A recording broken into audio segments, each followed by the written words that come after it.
And welcome to the Trading Zone. I am Joe Teague, your host of Equity Armor Investments, also the portfolio manager of the Rational Equity Armor Fund and the Catalyst Hedged Equity Fund. With me is co-portfolio manager and also of Equity Armor Investments, Brian Stutland. Brian, how are you doing today?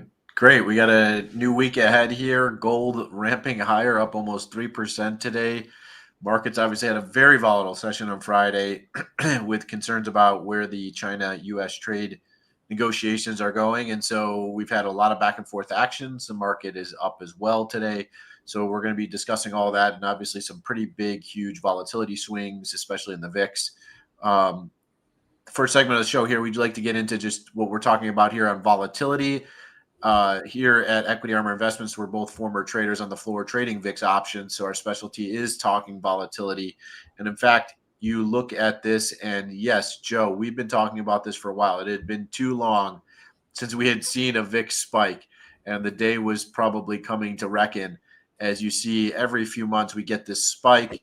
Maybe every year you get a really super spike. So at least we got a little mini one that took place on Friday. And volatility backing off today when the markets rallied, saying, Trump basically saying, "Oh no, things are going to be okay with China."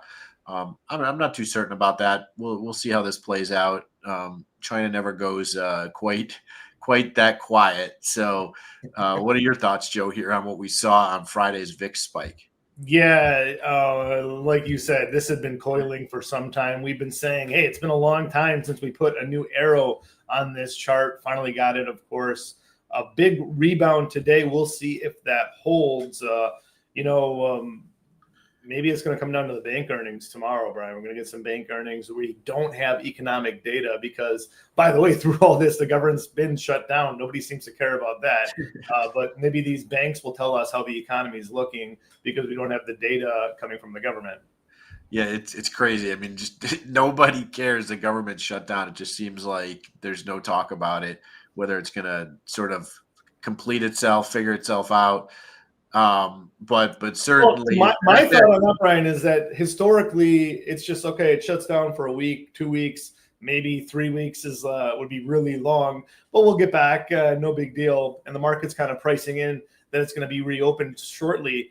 I'm not really so sure if we've seen any signs that we're going to be reopening imminently or shortly. And I kind of think maybe it's going to take some economic shock or some job losses or some damage coming through for them to get to for the parties to meet here in the middle, which is what it's going to take apparently. So that is maybe just another risk on top of everything else, which we are always watching very closely.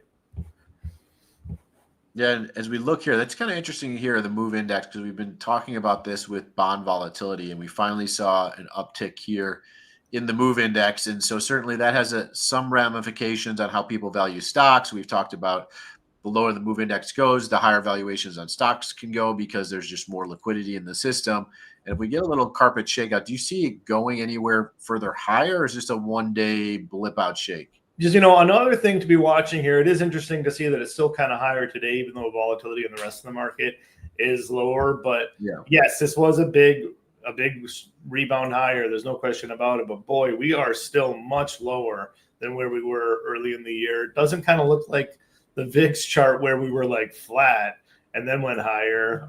We've just been trending lower here. So, I think above this 90 area, or above this area is where I would start to say take more notice. And maybe it just can go up here with very little resistance because this is really low volatility for this. But all that said, it's just another sign. Yes, the Fed will be lowering rates. The Fed is adding liquidity. The Fed's not alone in adding liquidity. All these central banks around the world are adding liquidity, lowering rates. And that's just another reason why we're seeing gold making all-time highs while the markets had a little bit of a shakeoff last week. Yeah, and I think some of that comes from it was looking like the overnight lending rate was trading a little bit higher than the Fed funds rate. Typically, it's kind of in line. If it's really on the high end, overnight lending is like 10 basis points higher than the Fed funds rate. And we've kind of gotten to that level. So maybe that's, creating some volatility in the bond market because the Fed is not really there like it was maybe call it 2 years ago, 3 years ago. in terms of overnight lending and liquidity. So their pullback is having some effect. We turn and look here at the skew index, which measures the downside put towards the premium of it relative to the upside call on the S&P 500. And you can see there's been an uptick here. Obviously, we did see some put buying that's created some heightened volatility in the VIX. Downside puts are very big actually right now. Even very short dated, 1 day, weekly kind of options. There is some nervousness that there's a big downward move. I'm kind of in the camp that maybe very downside put can be kind of sold. I'm never big on like selling a 10 delta or 5 delta put, but short term, um, it's pretty far away and there's still some value there as small as it is. And so, yeah, I think there needs to be like one more event to like really get people freaked out. I'd rather own maybe like a 30 delta put, if anything.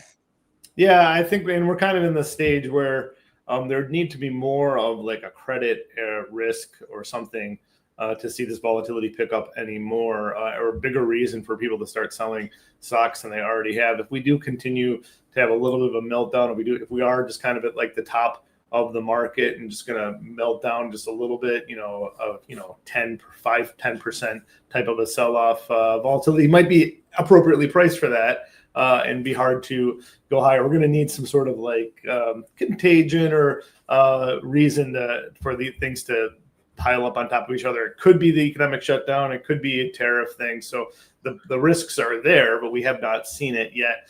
Again, eagerly look forward to the bank data coming, or the bank reports, earnings reports coming tomorrow. In the VIX futures curve, we're seeing, of course, elevated cash VIX from a future trading below it this morning. So certainly futures traders are expecting this volatility to come down in the very short term, near term here. Yeah, it is interesting that the front month VIX future October is trading below where the VIX is, indicating that, like you said, VIX maybe comes down a bit. We obviously have some mean reversion. If you look at it a week, a month, 2 months ago, VIX futures obviously a lot lower. So those will kind of act as some sort of magnet to pull VIX maybe down and not let it expand so quickly to the upside out of nowhere. And so that's something really kind of that I'll be watching. I will say though, if that skew kind of tilts and we see these put buyers kind of come back in on the S&P 500, that could rush the VIX significantly higher and put us, VIX upper 20s very quickly. So I'm watching really the downside activity in puts on the S&P 500. That'll be really my indicator on whether how strong this VIX can spike higher or whether these VIX futures will just come off and, kind of contract back to the mean reversion where they were before. Yeah. Any way you slice it, right now we have, compared to the recent months, heightened elevated volatility here. Mean reversion suggests lower, but look out for this future. I guess if volatility does go higher, there's a lot of room for this future to run here. So that is the interesting thing about these futures. Of course, we all know that. All right, Brian, looking forward. Well, I was just gonna say that wraps up the volatility portion of the show. As we turn the page here, we've obviously have a lot of things on tap this week to sort of keep an eye on. We really want to get into our big picture trade of the week and what it looks like maybe a month out from now, where we want to position ourselves either in the S&P, gold, Bitcoin, lots of things going on to trade that we'll talk about. Joe, you mentioned bank earnings. Yeah, they're coming up this week. Should give some insight on that liquidity picture on that move index that we talked about in our volatility segment. And then obviously the geopolitical trade uncertainty is just going to be, tremendous swings back and forth depending on what kind of news we get out of that. Yeah, and we also have a little bit other earnings too. Netflix, kind of an interesting one to me.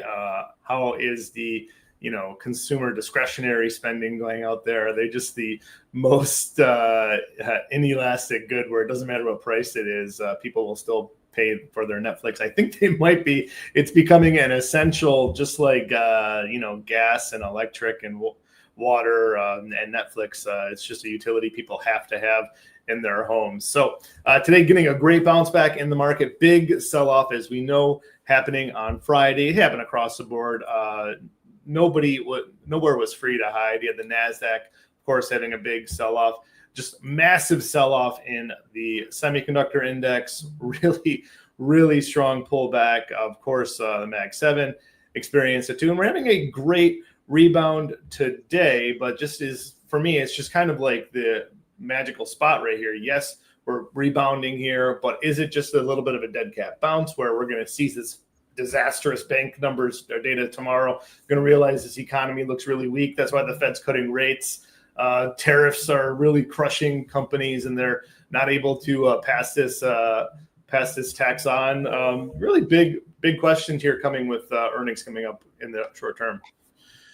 Yeah, I would say that maybe the one concern, if you just kind of look at that chart there on the Mag 7 while you have it up, is like a little bit of a double top-ish formation, just very short term. We've kind of gotten back to like retest where it broke down. So I kind of want to see it push through there to kind of coincide. That's kind of interesting. The sell-off from Friday down from where the high was on Friday down to the low, we actually traded on the S&P E-mini right to the 61.8% Fibonacci retracement for those technical geeks out there. It kind of hit that right at 67.04, I'll call it, and backed off. So I'd like to see that level sort of, bounce above if we're going to move higher here. And then, Joe, you just pulled up a chart real quickly here on comparing where we are now to where we were in the 90s. We've talked a lot about this, Joe. The bubble, are we in a bubble? Are we at the end of the bubble? Where's it going to pop, burst? You say we're right there. Why?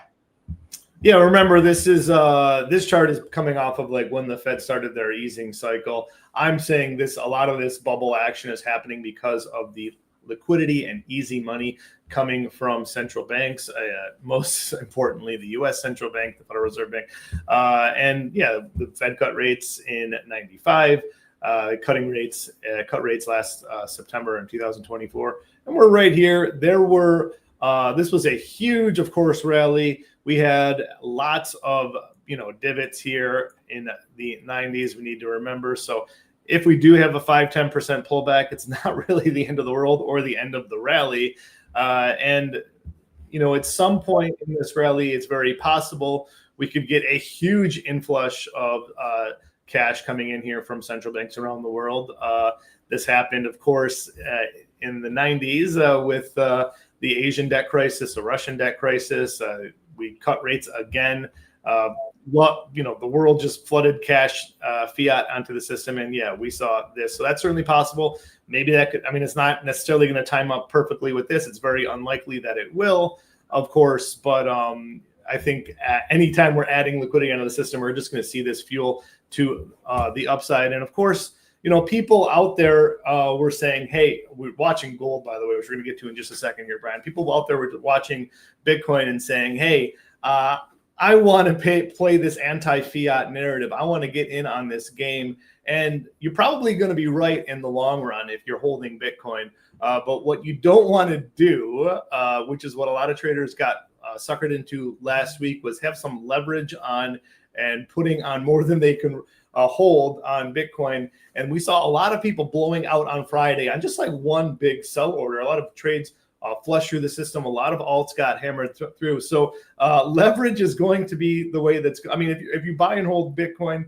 and you see it, you have, $1 million, projections, 2 million, whatever the case may be. If you just buy and hold it, you're going to do just fine. If you buy with leverage, keep on adding on it with leverage, you're going to go broke eventually. So that's kind of the narrative. It's a story I wrote up on our blog today about the golden goose and the farmer. A farmer, if you can believe it, Brian, had a goose that would lay a golden egg, and that would make plenty enough for the farmer to feed and have enough money to protect his family. But the farmer said, hey, there's a lot of gold in this goose. What if I kill the goose and get all that gold immediately? I'll have all this money right away.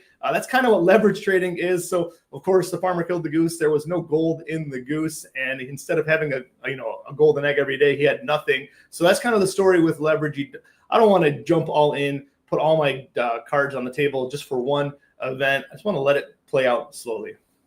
Well, I think, and we'll kind of get into this now too, talking about the gold picture, because if you really look at Bitcoin and the NASDAQ 100, those two have really kind of moved together for the last almost a year now, actually. So Bitcoin being more of just a leverage play on the NASDAQ. So if I want to own something for real, I'm going to own the NASDAQ. I'm not going to necessarily own Bitcoin. the shift has been right here in gold, where if you're playing anti-fiat, it just seems like recently there's been a big move from gold to be the anti-fiat currency now as a play to the upside. And, we talked about this earlier, gold up 3% today almost. It's really taken off. It obviously had a huge just kind of sideways move. And ever since we sort of had issues with tariffs and issues with our debt continuing, now we have a government shutdown. I think gold really likes a government shutdown because it basically devalues the backing of the U.S. government. So it's taken off. But Joe, do you see this becoming kind of bubblish almost to a degree, or is it foreseeing this crisis, this credit crisis that's going to happen maybe a year or two from now, like in '98, where the Fed's going to have to cut interest rates, they're going to have to keep lowering rates, and gold is going to be in favor? Is that predicting that, or is it just getting bubbly?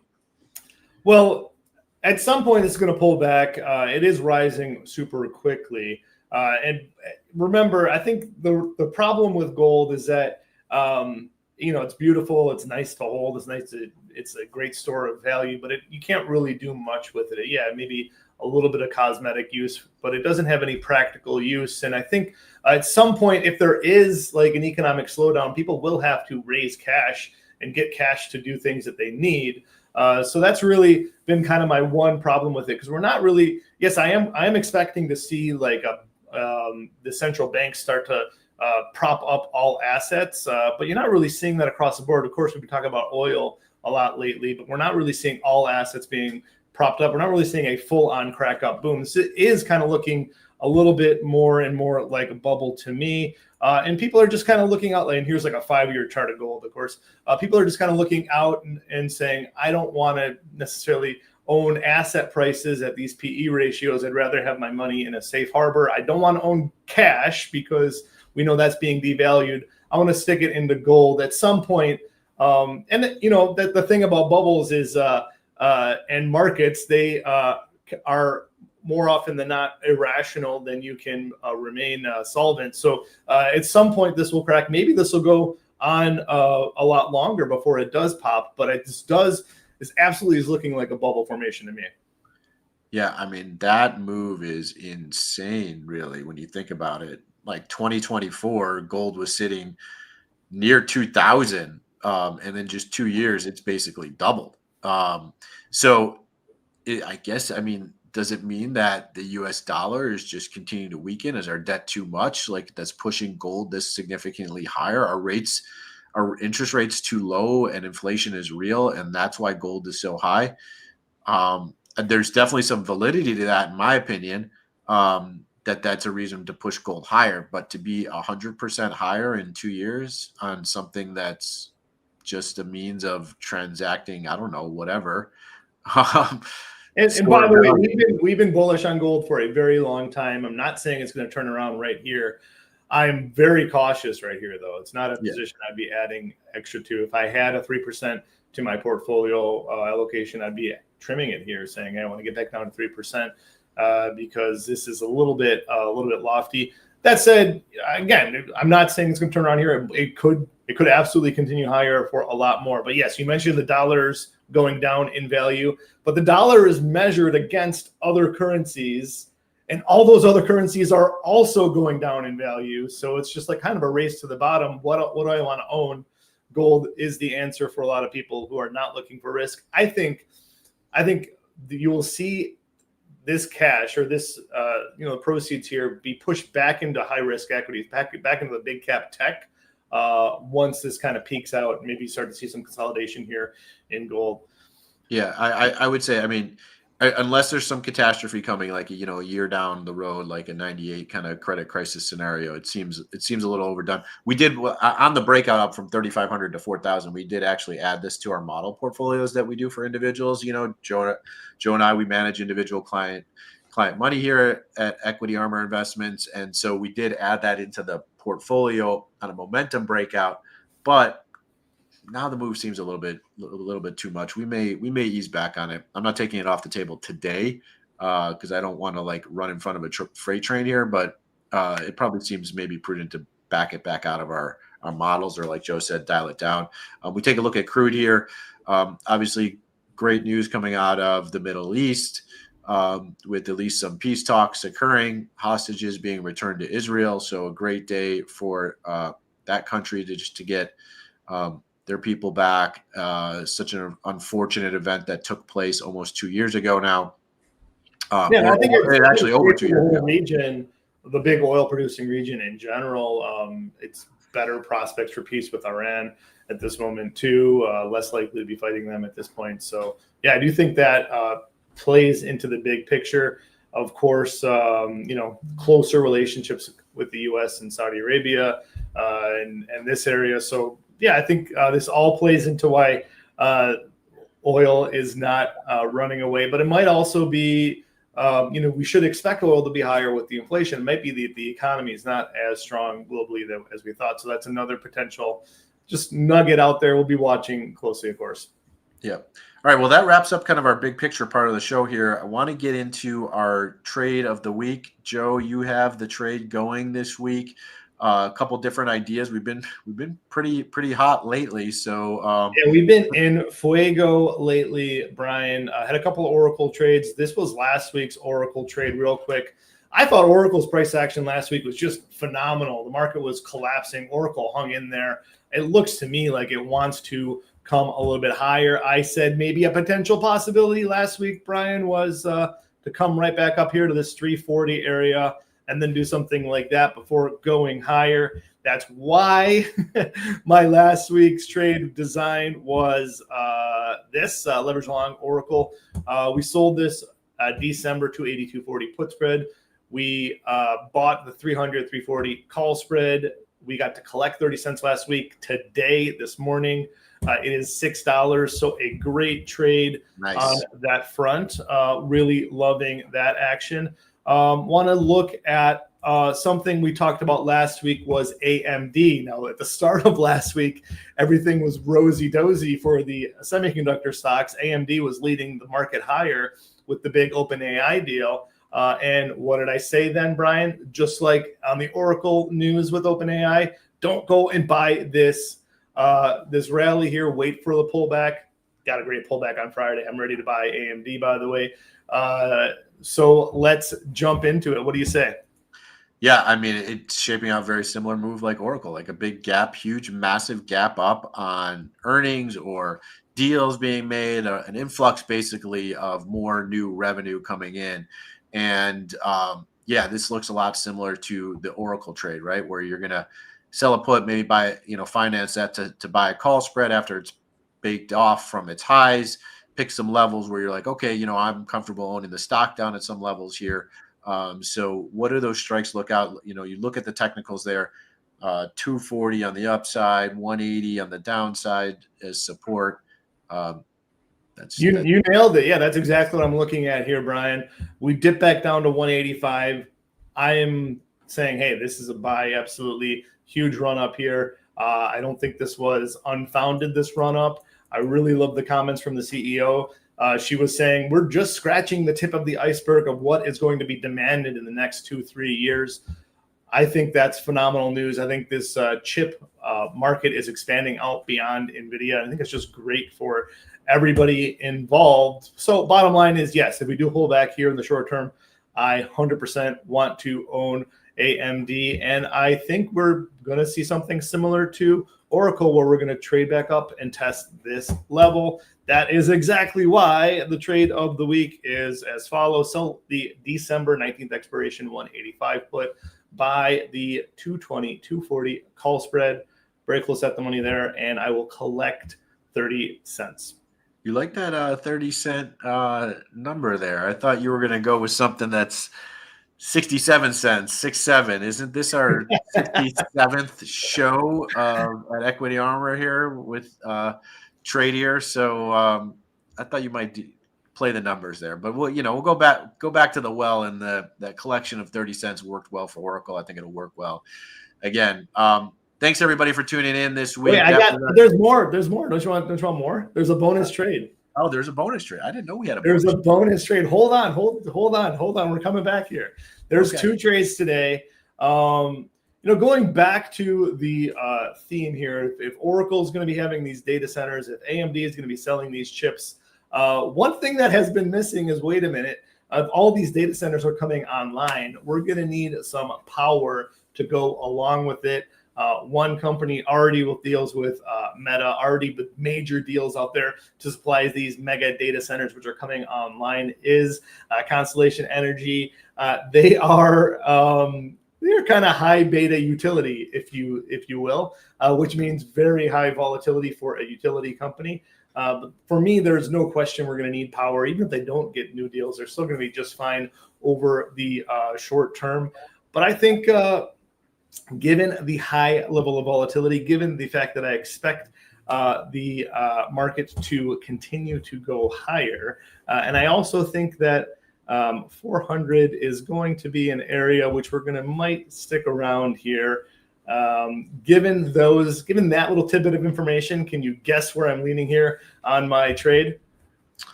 If I was looking at this chart on a breakout like this, probably going to do something similar to the Oracle AMD trade. However, may want to leg into it. I'm almost willing to just buy a call. Just really looking at this 400 area. All right, so if 400 is your target, you got to probably buy a call spread, because I like owning an at the money call on this thing, just outright. At the money call would be a great idea. I think volatility is just astronomical for a utility company. That's why I chose on the cheaper route to outlay less capital, the melt up butterfly, where I'm going to be buying November expiration, November 21st, buying the 380 call, selling 2 400 calls, and then buying a 420 call. And I can get into that for a little bit more than 67 cents for 250, two double, if you will. I think that's, for me, a cheaper way to buy a call. I'm not expecting this name to race through to 420 immediately. It's had an amazing run, of course, up 70% on the year. But I think more and more melt up is in order. A cheap way to get into this from 380 to 400 for the next month and a week is exactly this. Well, I think on this trade, we will definitely update this trade. If you go ahead and subscribe to our trading zone and pay our monthly subscription fee, we update trades all the time. This is one that's going to need to get updated, because if CEG gets through 400, this trade kind of turns into like a positive delta to a slight negative delta, because it really kind of wants the whole price to price out to shake out and pin right at 400 by November expiration. So with only a month to go, it seems like the strikes are wide enough here where we've got some time and wiggle room to sort of play around with it. But this will be a trade that, will be needing update. It is a very cheap way. Look at that. I mean, $2.55 is less than 1% of the value of the stock to play an upside sort of delta to CEG. I love this play. If you're just looking at the power market, electricity costs have been going through the roof. I think what needs to happen is, and I would love to see local governments really kind of get involved, is that it's, as we build out data centers, I think it needs, as part of the build out, needs to be required that these data centers can be self-sustaining electrical consumption centers, right? So in other words, what has to be attached to these data centers is its own sort of power source, so that we're not sucking energy from the grid that we would otherwise need. And then we're going to get into a whole, AI versus humanity kind of scenario as doom and gloom. So let's get ahead of that and give these data centers what they need. And CEG is going to be a huge beneficial factor if that ever goes that route. And I think it will go that route. I'd love to see governments kind of getting involved. I'm more on the conservative side of less government, but this is one I think should be required. Because if you're just building data centers, you're just creating massive inflation if you're not, also increasing supply. But in any event, I like this trade. Great bonus trade, Joe. Thanks for the surprise on that for everybody. Hopefully everybody stayed in to tune in. Make sure you tune in every week, though. Every Monday, right here at noon, you can sit here, eat your lunch for the first half hour of your lunch, listen in, get some great trade ideas. we're hot right now, Joe. So I think, people got to stick with us. But go check us out, equityarmorinvestments.com. You can sign up for the Trading Zone subscription newsletter. Also check out some of our other products, individual advising, or also our mutual funds, which have performed very well. I believe the Rational Equity Armor Fund outperforming the S&P as of Friday's close, and yet less volatility because we hedge the downside, right? So go check that out. Check us here at Equity Armor, YouTube, like, subscribe, and we will catch you next Monday at noon Eastern. Catch you then.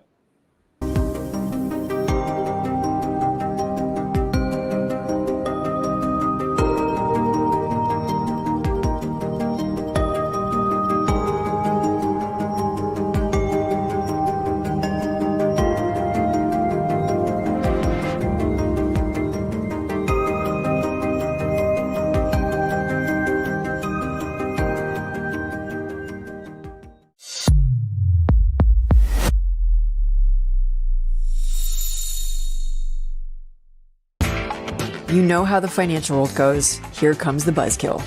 Please make sure to take some time to read this boring disclaimer. We will owe you one.